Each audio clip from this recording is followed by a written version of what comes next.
This is a See Jason podcast, and I am Emily Schroeder from Kaiser Permanente, Colorado. I'm here today to discuss our paper, Add-on Antihypertensive Medications to Angiotensin-Aldosterone System Blockers in Diabetes. Many people with diabetes take multiple blood pressure medications. Often the first medication they start is an ACE inhibitor or ARB. However, few studies have looked at what the second medication should be. We conducted an observational comparative effectiveness study using information on nearly 22,000 adults with diabetes from 4 integrated health systems.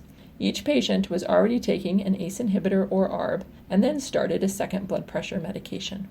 We compared people who started beta blockers, dihydropyridine calcium channel blockers, or loop diuretics to those who started thiazide diuretics.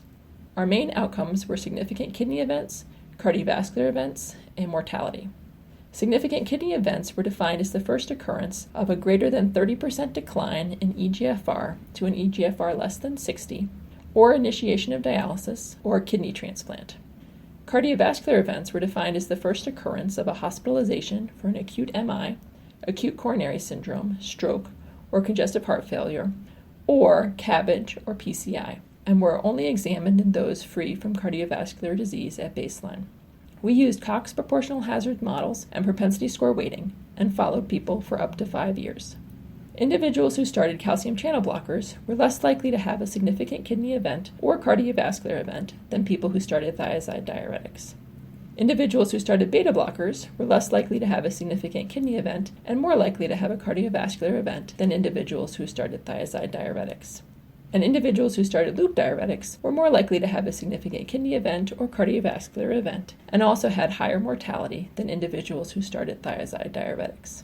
Overall, our findings complement recent guidelines and suggest benefits to the use of calcium channel blockers on kidney function among patients with diabetes who are already on an ACE inhibitor or ARB and require a second blood pressure medication. Thank you for listening to this segment of the See Jason podcast.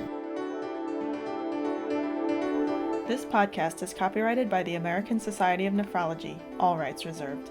All content in this podcast is for informational purposes only and is not intended to be medical advice. This podcast should not be used in a medical emergency or for the diagnosis or treatment of any medical condition. Please consult your doctor or other qualified healthcare provider if you have any questions about any medical condition or before taking any drug, changing your diet, or commencing or discontinuing any course of treatment. Thank you for listening to this podcast of the American Society of Nephrology.